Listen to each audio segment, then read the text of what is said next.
Welcome everyone everywhere to another installment of the Elite Thinking Club. I'm Jules, Julien. I'm joined tonight with my co-hosts Liz and Michael. You guys all right? All good. Happy days. And we've got a special guest with us tonight, Mr. Nick Shackleton-Jones. Nick, welcome to the Elite Thinking Club. Thanks for having me on. Honestly, it's an honor because I saw you on TikTok and you spoke about something that we have previously mentioned nearly 2 years ago in an episode, and it's just blown my mind how you put it together. So you articulated it well. That's the main thing. You got the point across, and you highlighted something that most people tend to overlook as to the cause. Most people don't look at they don't find the nip in the bud. What's the root cause of it? Do you get what I mean? You can go off on thinking what you think it is, but when you find the root of it, it's like, that's what it is. So what am I referring to? Or before I do refer to that, obviously a little bit insight into you, Nick. Nick, you are an author of a book called How People Learn. That's true.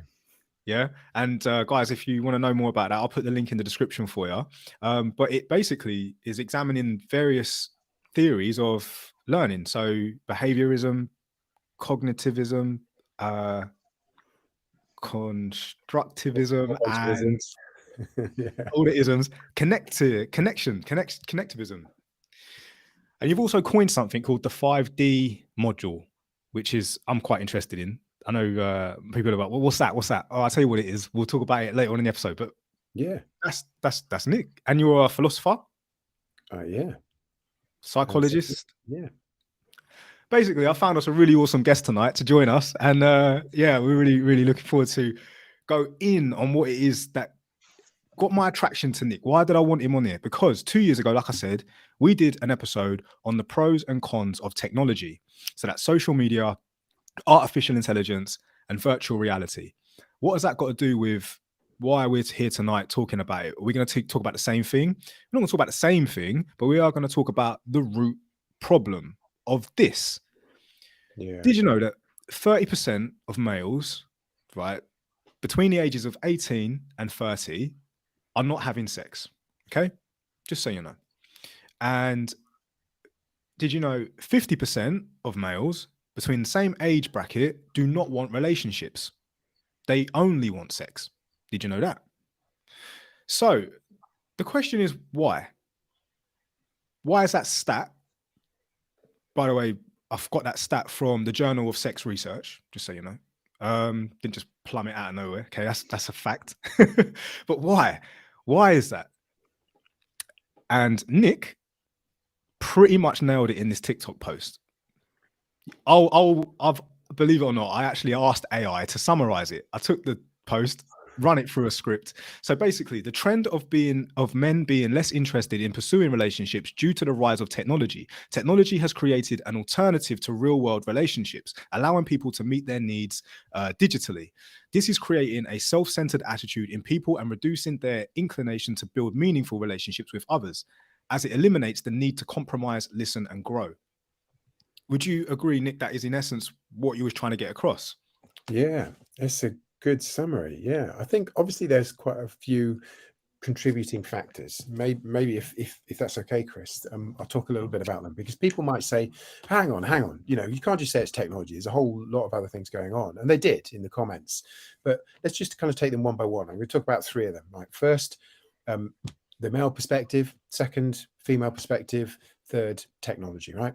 So I guess one of the issues with sort of young males especially is a lot of their identity is bound up with sexual success, you know, and so they feel sort of a terror approaching women, because they know that there's this sort of huge risk that if they're rejected, you know, they're gonna feel crushed by that.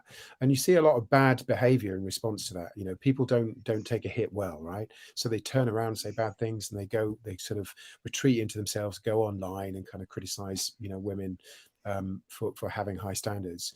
Now, a lot of young men sort of think that's inevitable, you know, because they say, well, you know, there's always going to be the appetite on the part of men and scarcity on the part of women. But the first thing to note is it's not inevitable. People sometimes present this evolutionary argument, say it just has to be that way, that men are constantly on the hunt, and that's just our nature. There's a guy called Jared Diamond who's an anthropologist and looked very much at peoples in New Guinea. And he found that the men did not obsess over sex. They didn't talk about sex much. They didn't dream about it. What they fantasized about was food. What they talked about was food. And that's because sex was plentiful, but food was scarce. So the first thing to say is we have set up a society where young men obsess to some extent over sex because we've created scarcity through the way we've constructed society and through religious, restrictions and so on. So that's the first thing. Second thing is there's a lot of quite angry men out there as well saying, well, it's because there's no, I think one of the comments have said there's no good quality women. That cannot be true. Women are better educated, more likely to be earning a better income. In what sense are there not good quality women? And frankly, that often translates into that they want people who are going to meet their selfish needs. And actually, the reality, if you follow people like Drew Affollow, as I do, is that women are simply raising the bar.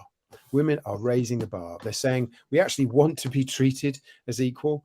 We don't want to be treated as kind of second-class citizens, or be subjugated to the relationship, have to give up our financial freedom, have to give up a whole host of things, which historically has been the case. Women have suffered from relationships with men. Their mental health suffers, their life expectancy suffers, their earning capacity suffers, right? So for them, it's always been a very one-sided arrangement. And what women are saying, right, is they're fed up with that.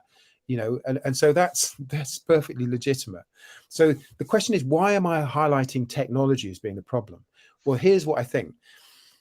Men and women, the roles between them have changed historically over time and between different cultures.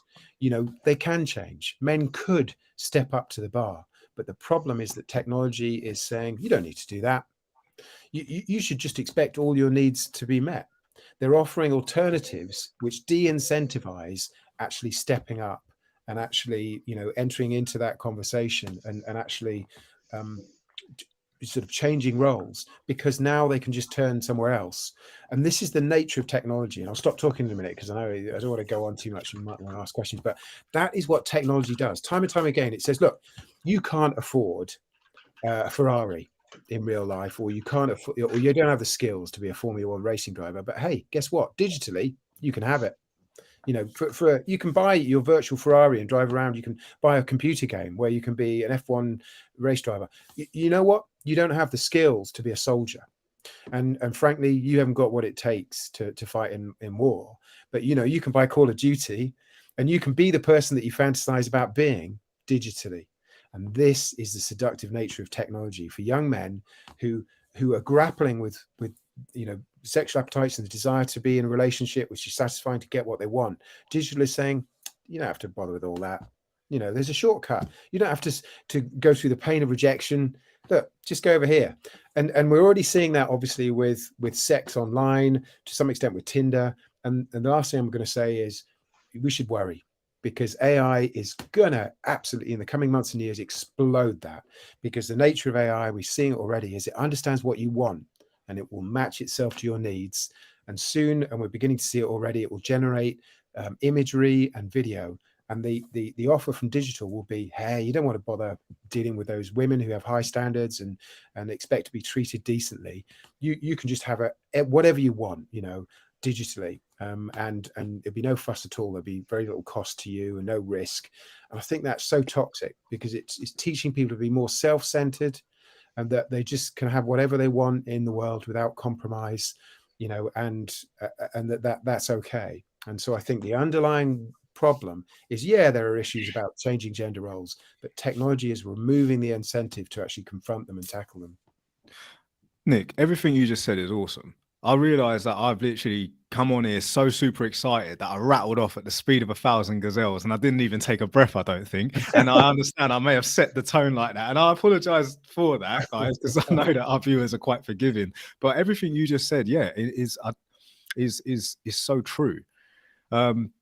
Liz, Michael, do you guys agree, or do you feel like? Go on, Liz. What's your thoughts on this?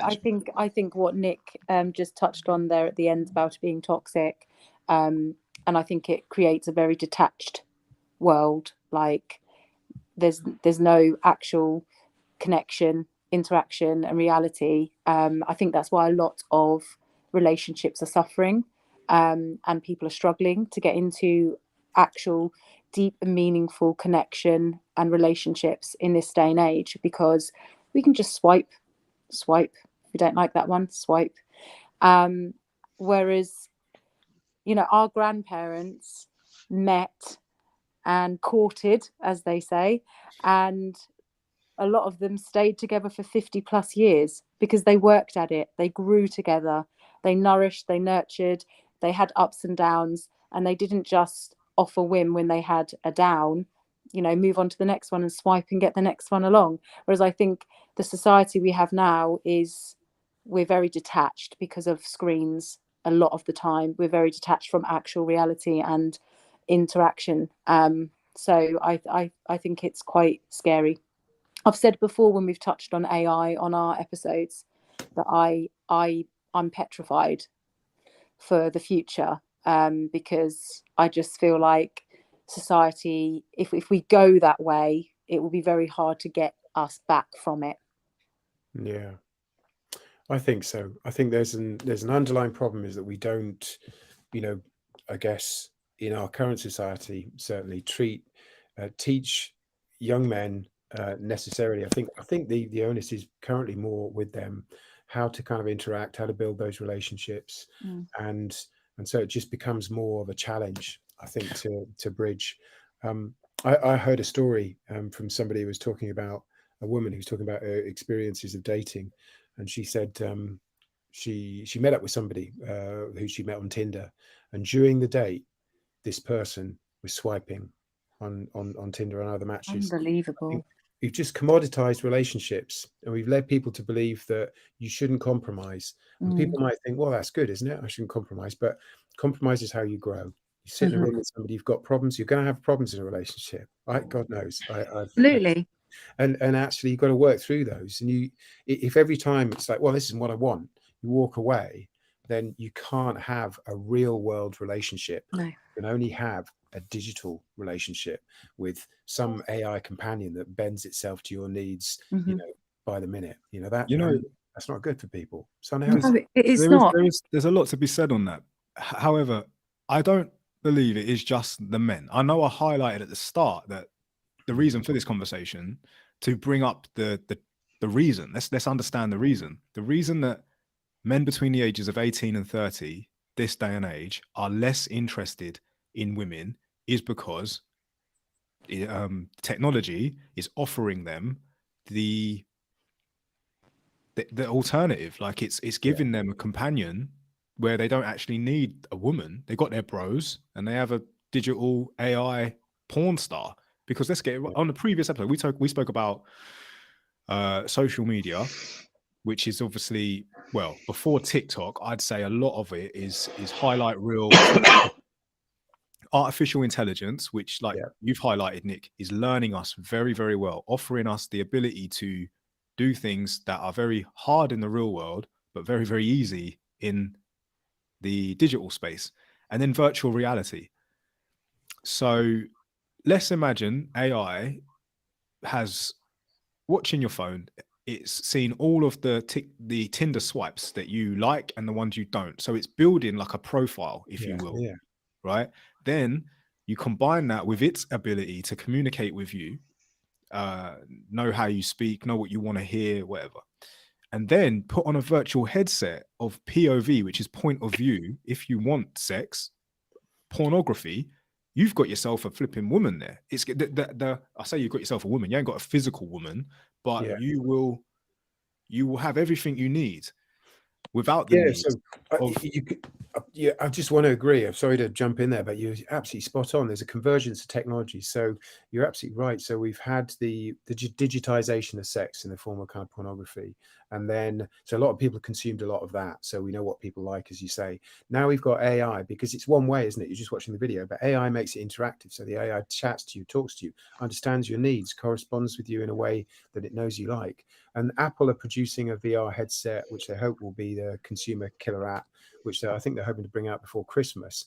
And if you see Blade Runner 2049, it basically takes us there. There's a virtual companion called Joy. So you put on your headset and you see her wherever you are, talking to you in the way you want to talk, to be dressed, looking the way you want, doing what you want. It's going to be a very seductive, kind of alternative to the difficult prospect of actually having to approach somebody, treat them like a decent human being, and build a relationship and tackle problems. It's just a thought, and although I've normally been very anti AI because of my fear of it, and my fear is that it's going to erase a world that I knew. So I've developed a skill to approach any woman. I'm not even scared. I've failed so much in my lifetime that I'm a flipping ninja now. Like I'd say that with confidence because it's true. And not only, confidence comes with ability. I say that to my youngers all the time. The boys will be like, Jules, you're so confident. How do you do that? And I say, because I've put the hours in, I've done the practice. How do you step up and speak to people publicly without shying away from it? One, you're either you've got that in you already, like you're not afraid, there's no fear. But normally you're not fearful because you've got confidence, which comes from ability. If you've given 100 lectures, your 100 from one lecture is nothing, not even afraid. Yeah, there's something super interesting. I know, Liz, we should let Liz and everybody kind of come in on this, but Mike especially, I guess it's like if you're quite often what happens is the shyer guys, the guys who consider themselves to be nice guys say it's not worth it, because girls always go, for the bad guys. But the reality is it's an interesting dynamic there, which is the guys with emotional intelligence, the empathetic guys who are more worried about approaching a woman because they're worried they'll offend her, or say the wrong thing. These are the guys who get hurt, right? So it's like getting in a boxing ring is the analogy I use, and you get punched and you crawl back home then because it hurts. But the guys without less emotional intelligence are often the ones they see as successful because they just don't feel it. They don't feel a hit. They're just like, okay, fine, you don't want me, I'm just going to move along the line. And they end up being successful because they keep getting back in the ring. And actually, that's not a good thing, not having emotional intelligence. But this is why, some of the worst guys, because they're not afraid to just work their way down the line, right? Until somebody says yes. Whereas the emotionally intelligent guys, they really suffer more from that rejection. So what you're describing, Chris, is like just training yourself, to keep going back in until... When Liz said about courting, like my granddad and my grandma, like they spent time on the dance floor, like he would take her out and win her heart. And, I still do things like that. And I don't tell many people my personal life. I don't on here because there's 3 things that I believe people shouldn't tell people. And one of them is your sex life. You don't need to tell the world about what you do behind closed doors or little things. But there are little things that make all the difference in romance. Like, I leave notes, okay? I'm a note leaver. I will write a little note. We need to hear. You disengage now. You keep going on it. So leaving the notes, yeah. All right, so I leave notes, okay? When I visit her or she comes around mine, I take time to make little notes, right? And I'll put them in her trainers or I'll put them in her makeup bag. Or when I'm around hers, I hide them in places. Like she makes me tea because I like sugar in my tea, but she don't have sugar in her tea. So I'll put it in there because when I'm there, I'll know she's going to see that when she makes me her next cup of tea. You know what I'm saying? And anyway, these little things mean more to her than they do to me. But I like the reaction.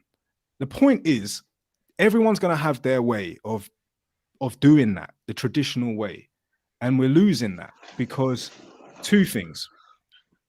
Some people just have never developed their skill in how to keep a woman or how to get a woman. Do you get what I mean? But the fact that they don't have to get one now, which then brings me on to something, because I stand with my youngers when they say this, right? Because it was so hard, right, to find the bridge between the 2 generations. I'm not my granddad and I'm not my father, and they've come from different generations. I'm like a middle child, and I train youngers. I have a younger generation of men, young boys looking up. They haven't got the opportunity, and they went through 2 years of lockdown when all they had was communication through screens. Plus, I believe the pressure of them to achieve is a lot higher than it used to be for the past generations. Women were happy with what they had. They met at caliber with caliber, and they understood that dynamic. Whereas now, a lot of women have high expectations of what they believe their caliber is. So you get this young girl, highly attractive. She knows her value within this world as far as attractiveness goes, because she believes, I am an attractive girl. biologically, I'm childbearing, I'm ready, I'm good to go. This is it. This is when I'm at my prime now. So I'm going to cash in. Unfortunately, most of the boys your age are not 44-year-old men when they reach their peak, when they reach their true masculinity, financial peak, memory, everything, like memory, cognitive function, just know the world as well. I mean, I'm just going on a mad one right now. Like, it's just, I'm trying to help them see things that they can do, but the world ain't the same. The perspective of the world ain't the same. Can I just come in on, yeah, of course, Nick, with regards to, it's the emotionally intelligent men that suffer the most. Yeah. I also think from a woman's perspective, it's also the emotionally intelligent women that suffer, because I think when we're having to deal with the guys that you were saying that always get back up and get in the boxing ring because they can just have another go down the line, when you're dealing with men like that, it's really hard when you get so far into something with somebody and then you realize that you aren't being nourished because they can't match the emotional intelligence. Then the emotional women that suffer. So it's such a shame that in our society, the shy, emotionally intelligent men don't have the confidence or don't necessarily seem to think that they can get those women, because they'd actually be a great match. Yeah, you're so right. I just want to agree so much with what you're saying, because that's exactly the dilemma. Because what happens quite often is those young men who they're really worried and they really, as I say, they're more emotionally intelligent, they feel it harder. They are the ones who can run the risk of becoming radicalized, right? Because they get super hurt by that date and being rejected. So they go home and they think, well, I'm never doing that again, and women's standards are just too high. And those are the ones you see on TikTok in the comments saying, the problem is the women, because now they're not going to go back and do it again. And they become more lonely, more angry. Who are they going to be angry at? Not themselves. Because they will start to kind of blame women. And so this is what I mean. Somehow these are exactly the guys who we need to kind of support to get back in the ring and say, look, God knows it's tough. It is tough to be rejected, but if you're going to build relationships, you also have, that's the strength and weakness, right? You have what it takes. You've got emotional intelligence, whereas the guys who are just moving on down the line, they're going to carry on doing that. They're not going to be good partners in relationships. No, they're not going to be the ones. Because what you said, Chris, is beautiful. It's like the essence of what you're saying is you write the notes, you put the sugar in the tea, because you're putting somebody else ahead of you. You're thinking about somebody else first. You don't do that with technology. Technology just focuses on you. And that's what gets but the thing is, I do that because she's ticked boxes for me, Nick. I have to say this, right? So, right. when I've found someone that I believe is worthy of me, then that's when I know, I'm willing to do these things. I'm putting that work in because this person is worthy of me. But she's ticked boxes for me already. She has to meet me at the stage I'm at. I'm talking caliber with caliber. There is Beyonce and there is Jay-Z. I cannot see either one of them with anybody else. Caliber matches caliber, okay? There was Angelina Jolie and Brad Pitt. I can't see them with anybody else. Do you get what I'm saying? This is it. Michelle, Barack Obama. You see caliber with caliber, right? And it is there. What I believe most women and most men, younger generations, are struggling with is, one, they overrate themselves. Yeah, that's a big thing. Like, they overrate themselves. But two, I think all of their needs are met. Sorry, all of their needs are met with technology. Like it's a horrible trap to get in when you are addicted. When you're addicted to the digital screen, it's a horrible trap. If you're addicted to that, once you're trapped. It takes a lot to get out of that.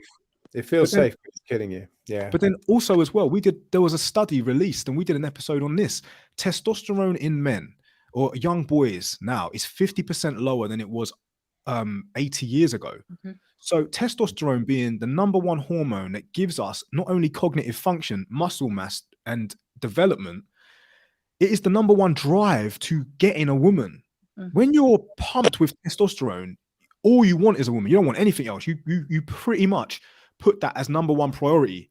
I have to have a woman. I have to get this energy released, right? And the only way is either, you know, self doing it, but that brings a lot of low vibrational stuff like shame and embarrassment and all that shit. And we don't want that. We want the achievement. We want, when you release, right? Because Nick, you've just got me on one now, right? So obviously, right, I'll go on about semen retention. Okay, it's a practice that I believe every man should definitely, or every young boy should definitely undergo, whether it's a week, 2 weeks, 13 days, like go for as long as you can, but then understand your balance. Okay, understand your balance. Semen retention, not only does it help increase the testosterone, and then every benefit that comes with it, you're actually mastering your sexual energy, right? So you're mastering your sexual energy. However, when you do release it, when you do release it, the only time to release it is when you're doing it with the intention of what it's made for, which is quite literally having sex with women. Like, if you're doing it without the presence of a woman, you're confusing the brain. Yeah. The brain's giving you the dopamine and the serotonin, the chemicals that's giving you the well done or survival or feel good factor, but you actually haven't achieved the goal. So this is where you're absolutely right. So it's just simple conditioning. Pavlov and dogs, you know, ringing the bell and salivating for food. If you get continually train your body to get sexual gratification through the screen, you're just going to be unable to perform. It's a well-researched topic, as you say, Chris. You're just going to be unable to perform in real life. That's going to lead to deeper feelings of shame and rejection. You're going to retreat into misogyny, typically, you know, and that's how people get radicalized, because you've trained your body to respond in that situation, not in the real life situation. But Liz, what you wanted to come in on that? What did you want to say, Liz? I can't remember. I'm just thinking about semen right now, which is really I don't even, you know, have semen, but yeah. No, I think I was just saying that I think it was when Jules said and you'd said about like the rejection and when these guys are hurt, they kind of, like you say, they sort of blame the women. It becomes sort of a little bit extreme. Yeah. And yeah, I just think that it's just a shame that the emotional intelligent men and the emotional intelligent women kind of don't see that they're kind of on the same wavelength with regards to how they're feeling towards dating and things like that. And that's what I was going to say, is when you said, Jules, about overrated, people sort of are overrating themselves and sort of almost limiting themselves because of their standards, you know, what they're willing to compromise or what they're willing to allow. And I think as well, with a lot of TikTok videos and social media, you've got a lot of people sort of doing empowering posts and life coaches saying, you know, make sure that you're treated like this and don't allow this and don't allow that. It's almost becoming quite restrictive, because it's almost, and like you say, Nick, making us selfish. It's making us think, well, why should I have that? And if they don't speak to me like this, and if they don't do it, and almost like there can't be any flaws, there can't be any ups and downs, there can't be any debate or, you know, disagreement. And I've had friends that you know, when we've met for lunch and they've discussed dates that they've been on, and they'll say, oh, I didn't really like that he said this, and I didn't really like that he said that. And I'm like, but that's his opinion, or that's his view on the world. So yeah, I don't know, it's kind of put me off. And I'm like, it's a conversation. How, you know, and I get, like, you know, and to me, I'm thinking that isn't a red flag. That's just a normal communicative action. Like, you've just had a conversation and you didn't agree on something, and now that's a red flag to you. And I'm like, and then these people are saying, I'm never going to find anybody. And I'm thinking, it's because you're kind of... I recently done a post. My main point on that was that although people overrate themselves, I also, this is from personal experience, and you know, I'm a single woman and I don't do dating apps. I just can't bear the thought of it, to be honest with you, and I don't think I'd be very good at it. I just can't do the technological side of it. And I actually think that sometimes when I think about dating, I actually underrate myself. So where some people overrate, I'm sitting there going, oh, well, I'm not going to be, because I see stuff on social media and I'm like, I Yeah. can't compete with that. I can't compete with her. I can't compete with that. I'm just going to just be me and my dog. You know what? There's a lot of research around this, and men consistently overrate themselves, as you were saying, Chris, and women tend to underrate themselves. And it's true when going for jobs as well. If women have got like 90% of the requirements for a job, but not 10%, they're more likely to think, well, I can't do it because I'm missing the 10%. Whereas a guy will have 30% of the requirements, miss the 70%. Yeah, I can do that, walk in the park. So men generally go in these encounters overrating themselves and women underrating themselves. But one thing I've found as well, yeah, in one thing I've definitely found with society in general is the reason why a lot of women overrate themselves, right, when they're not too great, is simply because personally I've found a lot of men will lower their standards just to get the notch. So you've got a lot of high value men, right, who are happy actually lower the standard.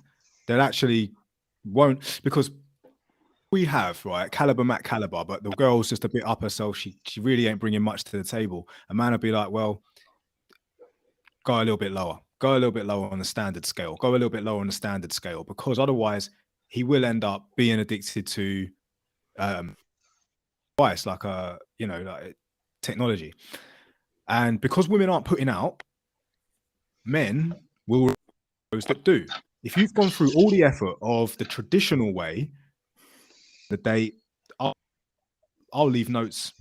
You know, you're putting all of your energy into something and you're not getting that end result. That one end result, that is the one that releases the dopamine. The reason why we do what we do biologically.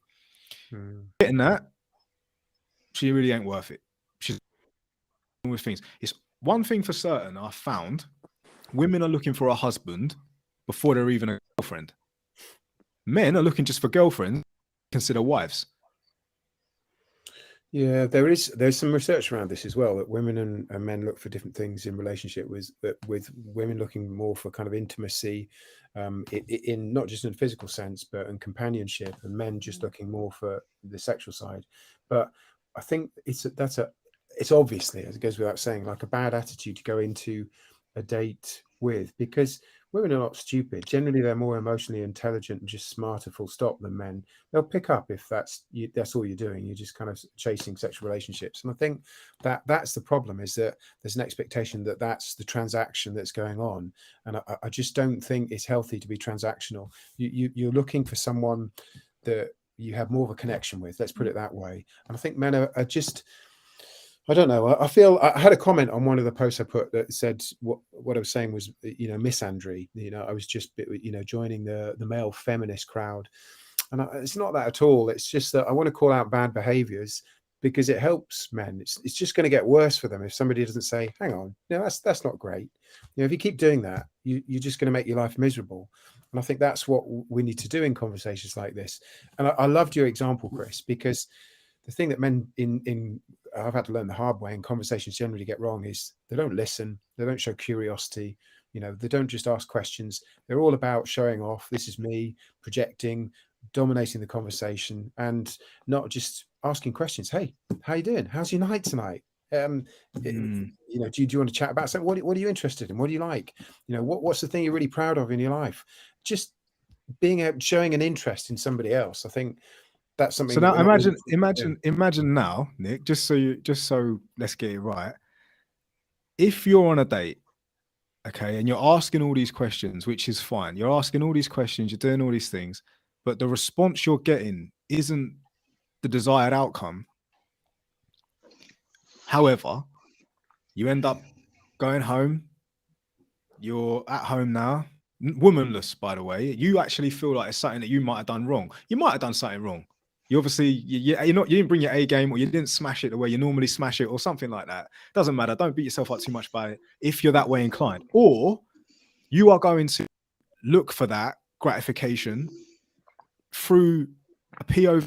Like, why would you not? Why would you? If we live in a world where there's virtual reality and there's someone to heal you, soothe your wounds, like an AI that can mimic that. I watched a film the other day, and I know going on films ain't really what you're supposed to do, because the future, you can't predict that unless you're the Simpsons. But Ex Machina is a great AI film. Ex Machina, because in a nutshell, it is an unknowing subject to test an AI robot. The AI robot finds all of his weaknesses, uses it against him to help her escape from her prison. But she is incredible. Incredible.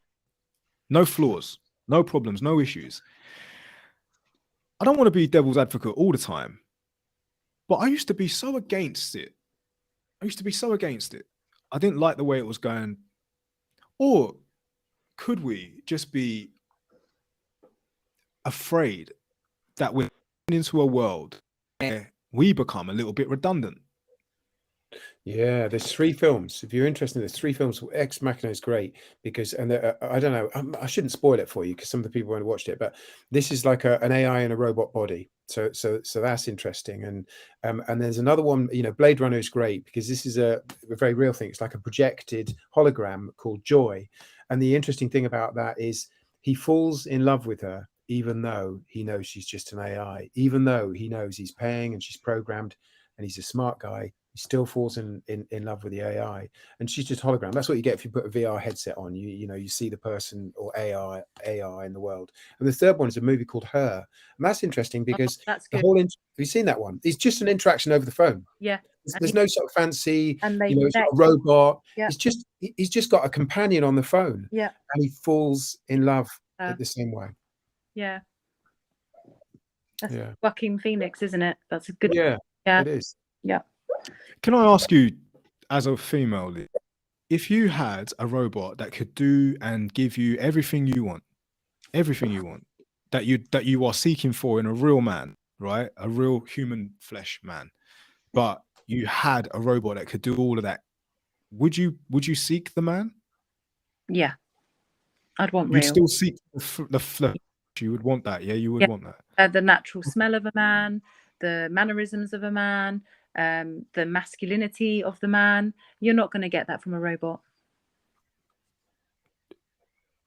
I mean, you know, you won't smell like, he won't give off pheromones. He won't, you know, but he can have in him like a pheromone perfume cartridge, so you can mimic that. You mimic the reality. Mimic the reality. Because the closer we can get to the reality, the more reality becomes quite boring, and the more the virtual becomes quite awesome. Like Nick said, if you don't know how to drive a F1 Formula 1 car, yet your home setup is the exact seat, put on the VR headset, have the sound, have the feeling, you're literally giving your body and brain all of the sensations that have. So therefore, no risk. You're not going to die, and pretty much no cost. You didn't have to. No heartache, no heartbreak. I'd rather experience of the real. I'd rather just I'd touch, feel, sense, smell. I just feel like we are sensory beings. We are meant to feel. We are meant to experience. We are here to experience. And I understand that virtual reality and AI is an experience in itself, but it's not something that will actually get in our soul and in our mind, something that we can feel we have fully sort of consumed, because we haven't touched, we haven't it's not something we can fully indulge in properly, like as a real experience. It's something that is it's just pretend. So to me, I'm not going to feel fulfilled if they tick all the boxes, but really it's almost like a really rubbish substitute. It's like getting for Christmas, which I did as a child, pound shop Barbie. It isn't the same as Barbie. But what about Chi?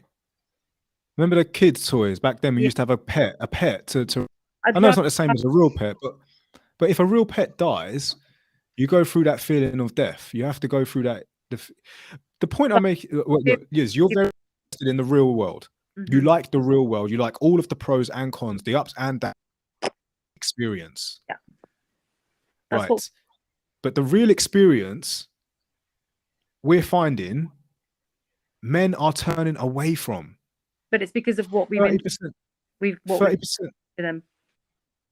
aren't having sex between the ages of 18 and 30, right? Mm. They're not having sex. They're just not having sex, which is bad. And Is mad. 50% aren't looking for a relationship. That was the Yeah, other and stat. 50 exactly, and 50% are not looking for a relationship.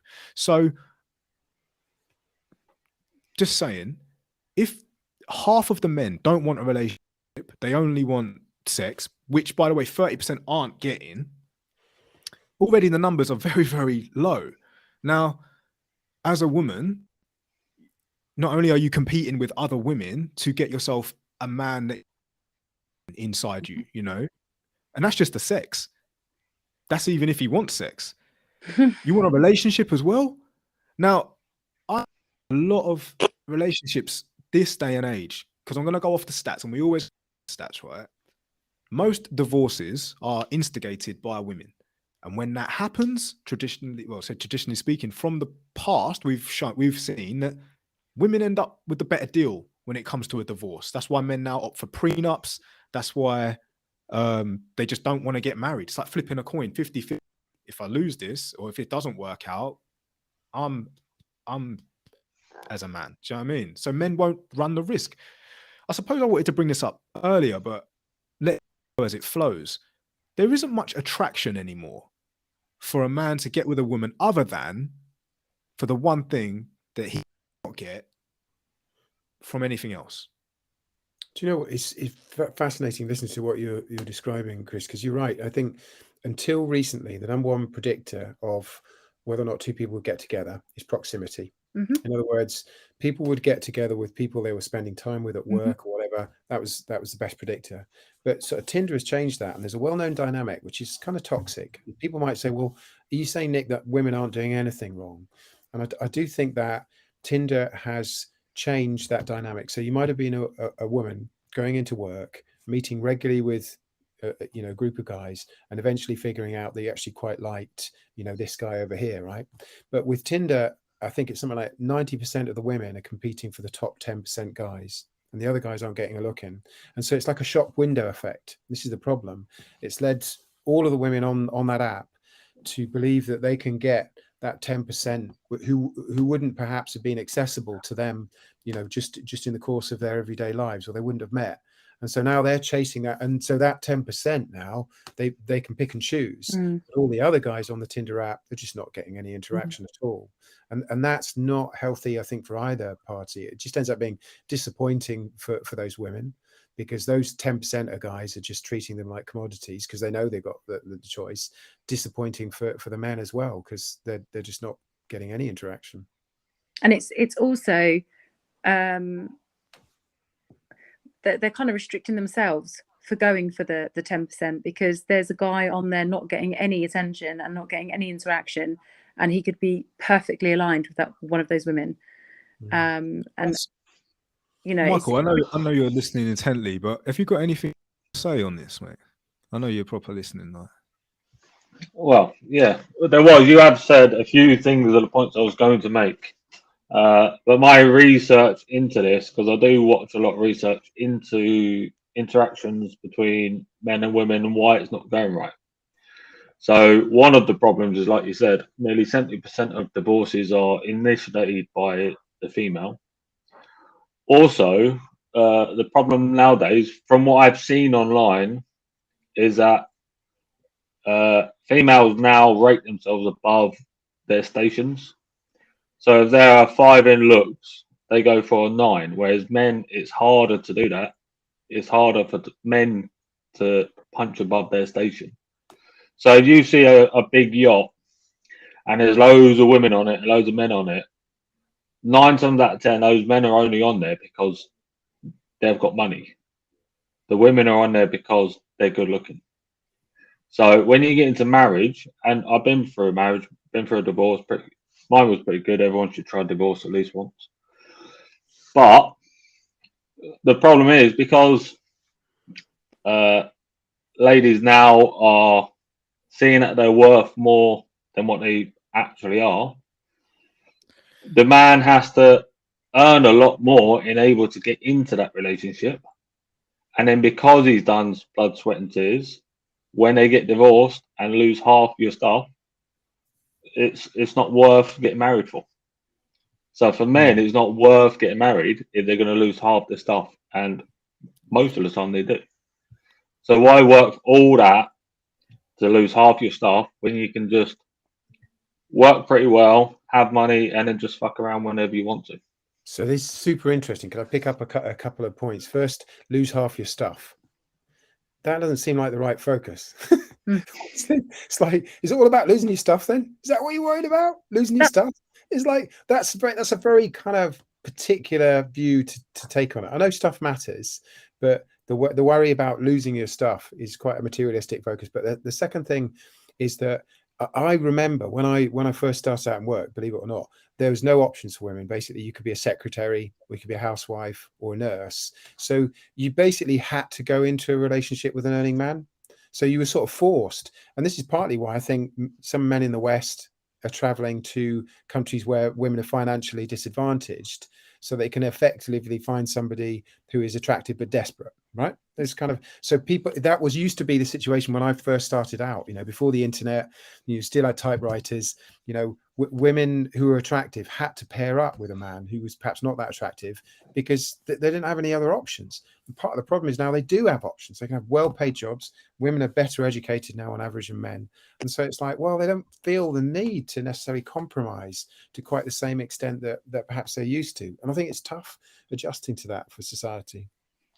I also want to say, I think we overcomplicate it all as well, where people are thinking, does this person earn enough? What car do they drive? What hobbies do they do? I'm going to lose half my stuff if it doesn't work out. Why are we overcomplicating and thinking about all those things? Why don't we just, and even about compromising, it should just be so simple and just be, I connect with this person, love is growing between us, let's just go with it. I feel like that, the simplicity of one human connecting with another human, interacting, having intimacy and being aligned with them and growing in love, I feel like we've lost our way with that completely. Yeah. I like what you said, Nick. Worried about your stuff. Right? Is that the first thing that you're thinking about when considering about marriage? You know what? If you've been through divorce, I've been through divorce, it is a worry. But if that's a key worry, just take it off the table, get a prenup, just to take that issue off the table, maybe. And in going with what Liz said as well, we have kind of lost our way in humanity in a way that we in the West here do have a lot of stuff, and we're so now deep into the world we live in, the system we live in, capitalist system, money earning, survival, all of these things probably do subconsciously trigger in our brains that, you know, women want security, women want a provider and a protector, and even biologically, like, you know, all these things. And a man, like, well, he should feel like he should be all those things. But the way that, you know, the economy, the way that we've gone through, it's just the setting. The setting, I'll put it to you like this, because I like doing this. Right. Animal kingdom, okay? Certain animals will migrate to certain places to have sex and reproduce because the setting has to dictate the perfect place for offspring, right? Human beings that's why a lot of couples that go on holiday come back and have a baby, because they got pregnant on the holiday. The holiday was very nice. The setting was perfect. They were both in love and they were both in that feeling, right? When the environment does not dictate safety, security, this is not a good place to raise a child. No wonder so many people are rejected by the idea. So even like they're not active to have a baby, they are probably in their mind just not, they're all over the place because the environment isn't aligned with them. And then because the environment isn't aligned with them, add the additional distraction from technology, and you can get a lot of gratification and a lot of satisfaction from that. So you're not seeking that from a partner anymore. The only thing that you've got left in you is the desire, because everything else is taken care of. So got his desire for sex, and that's maybe why, harsh as it sounds, men don't want anything other than that. Yeah, it's tough. It is a tough one for men, I think, because it's a risk. Any relationship is a risk. You're taking a risk, and as Mike's pointing out, I think the risks are getting bigger, for men in some ways. But here's the thing, we were talking before the show started about some of the things that we do to push ourselves to grow as individuals. You talked about, Liz, the plunge pool stuff and the ice cold water, and that you develop through that and you push yourself. And I did climbing, afraid of heights, but it was like, if you're not, so why should men bother? Well, if you're not taking those risks, I know it's a risk, you're not going to grow, you're not going to develop, you're just going to retreat into what I called your solipsistic digital existence, where you just sat there and everything is just created around you and what you want, and you're going to regress. You're going to be a child, basically. If we don't take risks, we don't learn, we don't grow. And you stay in the same place or take steps backwards. You certainly don't take steps forward. And I also think that technology has played a huge part in that, where people procrastinate. It's very easy to get up in the morning, go straight on your phone, swipe, and then before you know it, you've been on there an hour and a half looking at stuff that is irrelevant to your day. It's not really going to help your mental health. It's not going to add money into your bank account. It's not going to enhance your relationships. And yet we all fall into the trap of doing it. And I just think when you say fall into the trap, now this is me defending my youngers, okay? An older male, right? Or our grandparents, okay? He had 50% more testosterone flowing through his body. He also wasn't exposed to the foods that we are exposed to now, which is processed. Not only that, he wasn't overly stimulated by technology. A telephone probably was invented. Definitely not a television with over 1,000 channels on it. He definitely probably didn't communicate as much as we do now. So if you're in a relationship, chances are, even though you spend a lot of time together physically, you're still communicating with the text. If you broke your arm at school and your dad wouldn't find out until he came home from work. Whereas this, you break your arm at school, the school is phoning you. You know what I mean? You're not even saving conversation for when you get home. You're texting your partner during the day. How you getting on? How you feeling? All this and that. It's a very, very fast-paced world. Now, I understand that the perspective-wise, it may seem like we're going backwards. It may seem that way. But I believe that we are on the brink of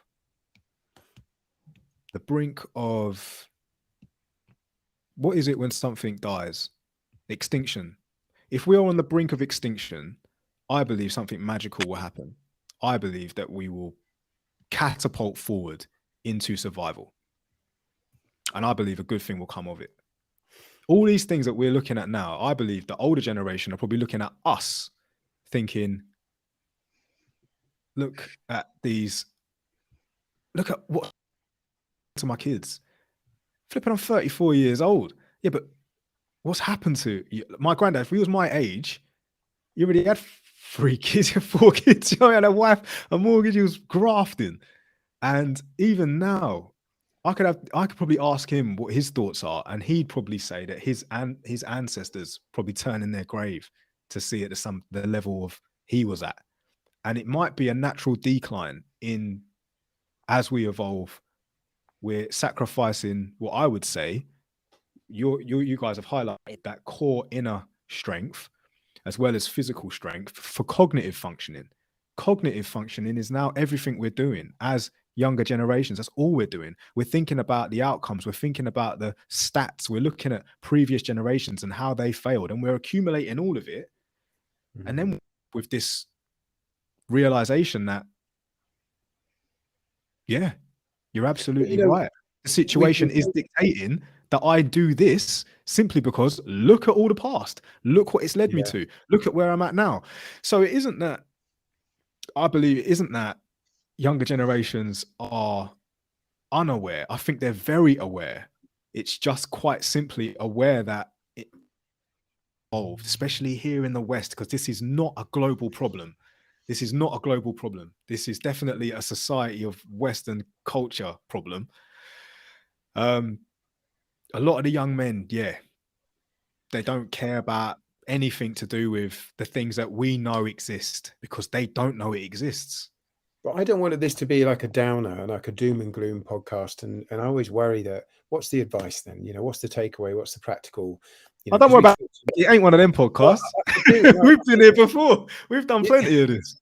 I think though that there's such an opportunity for young men to educate themselves about what women want out of relationships now that there never was back in my day, because I'm an old git. But I love TikTok. I think it's amazing. I think I've learned so much from it. And if you're a young man, you can hear from women. You can hear them really expressing frankly what pisses them off, what they want, what they don't want. And if you actually take the time to educate yourself and listen to them and follow them, you know, whether you like it or not, understand that perspective. You can rock up on a date knowing what their concerns are, knowing what their red flags will be, knowing what their green flags will be, just because you've taken the time to educate yourself and listen. And that was never an option for me growing up. You know, you had to kind of you looked at what your dad did and you tried to figure it out, and you know, it was all a bit of a mess. But you can do that now, and I think that is a positive thing. I have to admit, the art and skill that it takes into being a charmer, having the confidence to go up to a woman and doing all these things. But the thing is that that doesn't exist anymore, quite simply because of the lack of look. Right. There's only one Michael Jordan. Okay, there's only one Michael Jordan. There's only one Kobe Bryant. There's only one Mike Tyson. There's only one Muhammad Ali. Okay, these men, they put in the graft and they achieved the greatness that they did. Now, for men this day and age, like you highlighted, Nick, it's almost as if like two types of women from a younger generation's perspective, because I used to have this perspective before I met better women. I realized I was just selling myself too short and I weren't in the right headspace to myself. Two types of women. There are those who will run the marathon with you, and there are those that will wait at the finish line. The problem we have in society, and this is with a lot of young men now, is all at the young stage, that the younger generation of girls, they're at the finish line. They are waiting there. I'm the prize, run the marathon. If you achieve Mike Tyson, if you achieve Michael Jordan, if you achieve Cristiano Ronaldo, I'll be there for you. Right? And then a lot of older women who do highlight what they want, they do express themselves because they've gone through all that graft, they've gone through all that stuff. They're most likely now prepared to run the marathon because they know the value in running the marathon with the man. Can I just point out to our viewers and all of the emotionally intelligent, decent men out there, I've run 2 marathons. To run more. You've run 2 marathons, Liz? I have actual marathons, yeah. Well, I guess you're a rare one. 2 types of women, though. That's what I'm saying. There's 2 types of women. You're obviously a marathon runner, and there's a lot of marathon runners out there. But a large majority of what most men think going in. You're right, Nick, when you said about mindset, it's how you go into it. It is how you go into it. If you're going into it thinking, is she a marathon runner or is she a finish line waiter or whatever? It's a tough one. It is tough. Yeah, I love that. And I love Nick. Thank you for being on the show. Like, it's a big deal, and I don't mind if it comes a bit doom and gloom. You know what? Back to what we were saying about relationships. I don't want to live it. I don't live in a perfect world. You know what I mean? We've had episodes. We're at the point now with the episodes where, you know, people are tuning in because it's real. Yeah. Right? Because it is real. You know what I mean? Nick, can I just ask, like, what do you think would help these men that are struggling, and what do you think that we can do as a society to change the dynamics so that it's not the guys getting back in the boxing ring, just going down the line, and it is like helping the emotionally intelligent win? Wow. I think there's quite a lot that needs to change. I think positive role models in society. I think having men who are not in one way or another kind of communicating the message that as I'm not even going to mention the people, that it's all about a hustle. You know, it's all like, you know, competitive, and you're basically tricking women. There's a lot of that in young men, this idea that you're basically conning them. Right. You know, and there's a series of steps, how you stand, and this is what you have to say to them, because this is no win option. You know, it's just like, well, even if you successfully con them, what have you got then? You've just got somebody who's going to realize that you're not what you are pretending to be, right? So don't do that, for sure. Have positive role models who demonstrate that the path to success is not what it used to be. I think that's one thing. I think the second thing is education could change. I think too much of education is just learning about stuff that isn't helpful. Algebra. I don't remember any algebra. Yeah. I remember much actually. Don't know how to pay my taxes though. You know, so relationships. I think we had sex education. I can't remember much of it. You know, but proper kind of relationships and conversations between men and women, roles. A lot of that was you just pick it up from your parents, but your parents' model isn't right for your time now, right? Yeah. And I think the third thing is the one I've already mentioned, which is these sort of devices are just amazing now, and the ability of TikTok to really understand different perspectives. You know, actively being curious, wanting to understand what women think of men. You know, it's so easy to do now. You know, but I believe that yeah. the competition for women now is a lot harder. All right. And instead of highlighting now that young men are quite being womanless is it's not a big deal now. I believe that, right, men are in competition with other men simply because of what could possibly be the mindset that she's going to choose the one who she's more attracted to, but for her needs.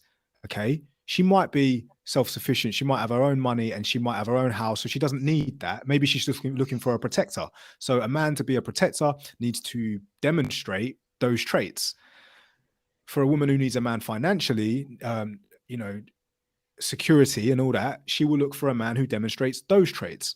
So women are constantly seeking the male that they want in their life. Men, this day and age, like nowadays, are seeking a female that they like for what? Because this is back to the original point, which I keep straying from for some reason. Keep straying from. AI, virtual reality. Women are in competition with AI now. Yeah. That's the fact of the matter. It isn't about a man not being emotionally intelligent. It isn't about a man. I feel like, right, we're nipping it in the bud. What's the trend? Why is the trend happening? The trend is quite simple. Women are in competition with AI. Women are in competition with the screen. And I think this is actually, oh my God. It's just dawned on me what's happened. Like, some women get pissed off that their men spend too much time playing computer games. You're competing with a computer. You are. You want his attention. Wow. You want his. Yeah. It's just dawned on me what the problem is. The problem.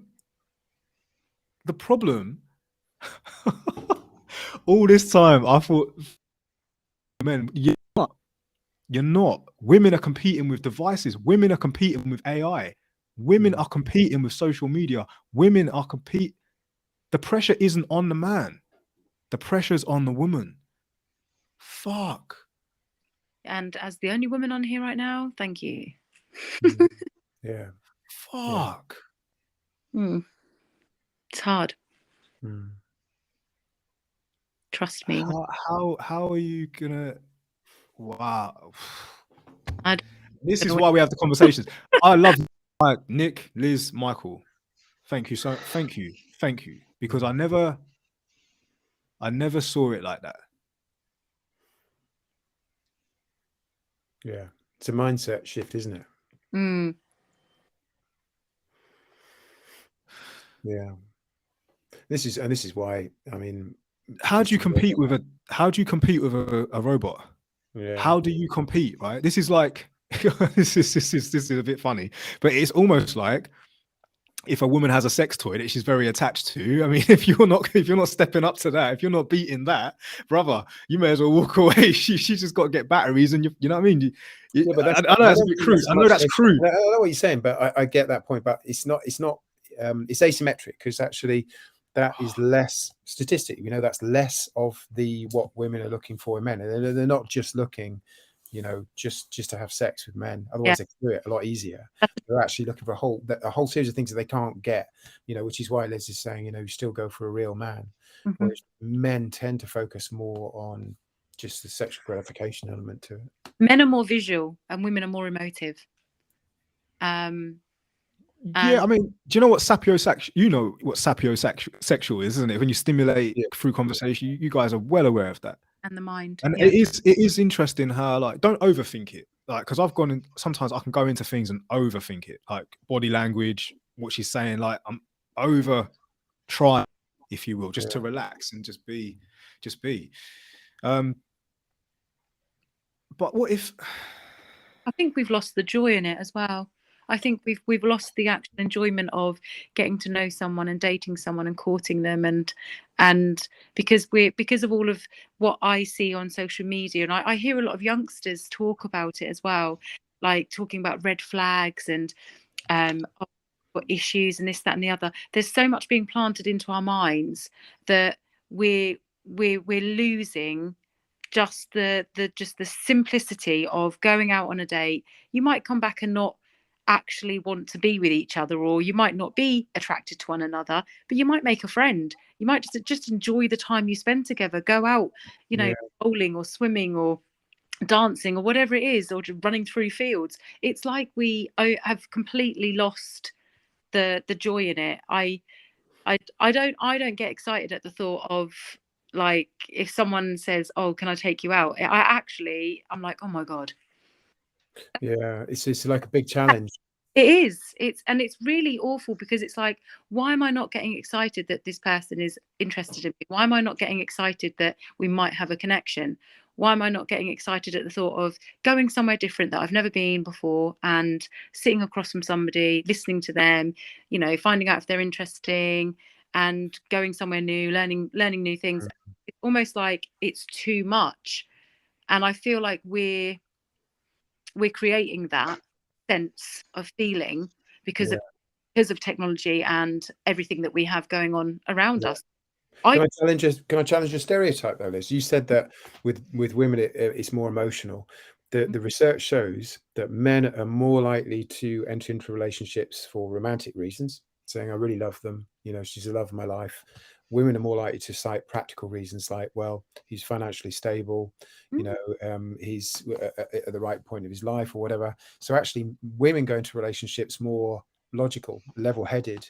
It's the men who are typically the more emotional ones. But I think that the thing you're talking about, I think men haven't even grasped the basics, is my impression. So level one, don't be a man baby. If a woman gets to know you and she figures out you can't get your nails done, cut your nails, whatever, look after yourself, wash your clothes, pay the bills, whatever, then she knows you basically a man baby. She's going to have to look after you. You're looking for a mother. So that you're off the list, right? So yeah, you don't be a man baby. Next level 2, have some kind of emotional intelligence. Ask her questions about herself. Don't just batter her with all the things that you're proud of and your ambition and whatever, but show a bit of sensitivity and be curious and take an interest, because it's not just how you look. It's also, is this man actually going to demonstrate that he thinks about me, that he puts little notes in places and puts the sugar in my tea and makes me a tea in the morning. And then third level, actually have something else about you, something you care about, something you're passionate about. Like Chris, you were talking about all of the things that you care about. You're learning about quantum physics. Don't just be somebody who's obsessing over women and relationships, but actually have some other kind of passion in your life makes you attractive. So I think it's not that complicated, I think. It's so difficult, Nick. You've nailed it, Nick. I'm so glad. I would like to invite you back, because I feel like, don't get me wrong, I want to have another conversation. This has become one of those. It isn't like any episode we've done before. Normally, I don't know. Just it's good to be different. We're varied, very, very varied. But this is more than just what we keep straying from it, because it is meant to be from. We think it's AI. Like, this was meant to be about AI and what's the trend. But the truth is, we've now literally opened up like a lot more than just. We're talking about mental health. We're talking about how values have changed. We're talking about how like your psychology on the matter, Nick, you know, in it to attention that, yeah, it's and this is not, by the way, this is not a dig at any of the sexes. This isn't women need to be better and men need to be better. This isn't about that. This is open floor. This is open conversation to actually try and stimulate in us, like, when you're a player on the pitch, you only know your position. But when you step away and you're in the sidelines and you're watching the whole game, you get a much better perspective of how things can be. So what this is in essence, we're trying to just get a good we are getting a good perspective on where we're heading. You know, women are up against AI and men are up against, like, I suppose we need to just I don't like the word step up. I don't like the word like man up. I don't like, but are we having a serious conversation here? Are there certain things that maybe, yeah, you know what, bruv? Step it up. You could do a bit better. You could be better, because we all can. Women, you're up against AI, right? So what is it that you can do to maybe, like, still get outcome, but remember what you're up against? Yeah, you're no longer up against other females. Yeah, right. You're up against a very smart. It will learn your man better than you will. Yeah. But what is it that you have that it don't have? That's probably your best. I think you're right. We had quite a wide-ranging conversation, and I think people listening to this, men and women, are going to have some strong opinions. So, you know, I'd love to hear what people think. They're going to object to some things, agree with some things, and if you want to pick those up, you know, just take, you know, some of those questions and comments. You know, we can talk about those, because there may be perspectives we haven't considered or points that other people want to raise. So, very happy to do it. Ladies and gentlemen, Nick Shackleton-Jones, our special guest here on the Elite Thinking Club. Not jumping ahead, I haven't even asked him yet, but this is part one, because we're gonna, if that's all right, Nick, invite you back. Love to talk to you. We're gonna do a part two. I know we've gone over the hour. We always keep it to an hour, and I tell you, we've got a lot of comments as well on the TikTok with things that, you know, we should be addressing. I'm sorry, guys, I don't even acknowledge the comments, but thank you so much for watching. Right, that's part one of this conversation with Nick and Liz and Michael and myself at the Elite Thinking Club. We have gone over time. Don't worry, we're going to revisit this, and excuse me, I'm probably going to watch this back, overanalyze it, and just really pinpoint some of the stuff, and then we'll go at it again, because I know you guys are watching now. This is 100%. Like, this is very important. So many people are agreeing with what you're saying as well, guys. Like, just so you're aware on the comments here, and some of the things are being thrown in that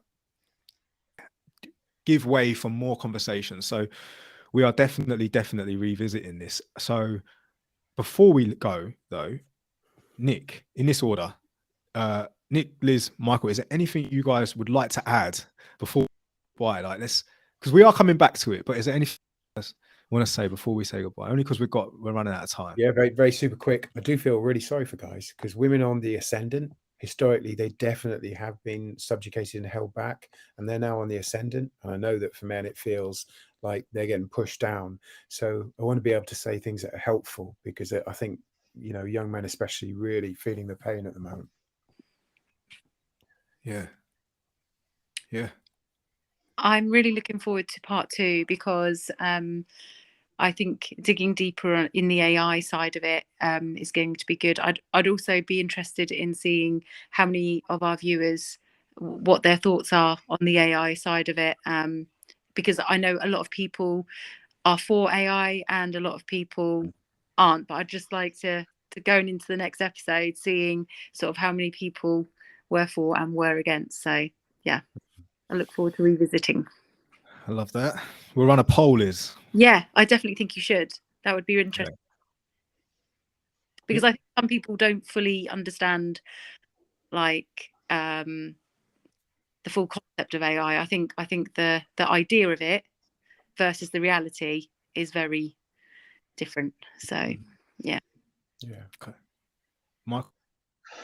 Well, firstly, I didn't realise this was the microphone I was using, so I might have said some stuff during it. But yeah, it's a lot of stuff to think about. And I apologize if anyone heard anything I thought I wasn't saying. We didn't. Sorry, brother. I didn't hear anything. We were in flow, but you're very, very. It doesn't matter, Michael. End of the day, we'll take you as you are. You know what I mean? Don't ever hide. Right. So we got to run a poll for: are you for AI or you not? And I do think that we actually did mention that in the last. That's how I went into that episode about it. Like, are you for it or you not? And one of my questions was: do you use a calculator to begin with? The very, very basics. If you're not able to compute big numbers, do you revert to an AI like a calculator? Is it the same? Am I exaggerating it? End of the day, it's a very useful, and that's how I see AI. So I think you with this. I am for it. I am 100% for it. Yeah, I'm for it. Yeah, I'm for it. It can do things that I can't do, or I can do, but makes my life a lot easier. So obviously, the whole about this conversation was though, is it going to take away my desire for a real woman? Probably not. Not me, individual. I'm very, very aware of myself, but is that where the problem lies with these stats that men are getting? One thought. AI. Yeah, sorry, go on. Back in the day, we used to use maps when we were driving around. We used to use maps, and yes, now use GPS. Nobody knows how to use a map anymore. Because we're using maps. Oh my god, me and my sister laughed at this, right? I sent her a picture. I was with my grandparents. I was at my grandma and granddad's house. My granddad had to get from A to B. He got out the road map and he started memorizing. He started memorizing, and he spent about 30-40 minutes there going over in his head the route in his head. I sent my sister a picture of it. I said, look at granddad. And it was funny because I wanted to say, look, granddad, you can put a sat nav on now, but I didn't want to spoil his way of doing things.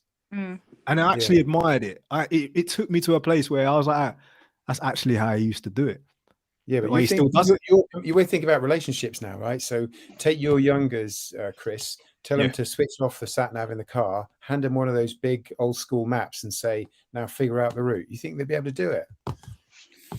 So yeah, I mean, it's literally the other day I was in Manchester.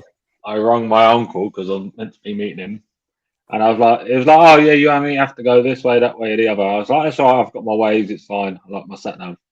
I literally ended up in the wrong place because I typed in, I was going to Mickerbrook, and I went to the stream Mickerbrook and not the pub.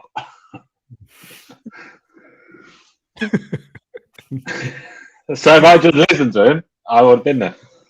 Yeah. I don't even want to give my youngers a hard time because with every generation comes its own problems. And I don't even want to I don't want to admit that I'm older now. That's another problem of my own, right? 34 years, it's true. I'm 34 years old, and I have to admit that I'm older now. Now, that's something in itself. That's a whole nother thing. But then am I down to my youngers? No, I don't want to talk down to them. I just want to understand them. I had a younger, and I'll be honest, I said this to you guys, this is for the viewers. He's a gamer, and he would show up and say to me, like, why am I wasting my time doing this? I used to physically train younger generations, and basically he said, why am I doing this? I could be at home making money. Now I just said to him, but the benefits of physical health versus you're doing, like, this is why I'm what. And by the way, just so you know, I wasn't as I am now. Like, I was still my transition of soldier to veteran, if you will.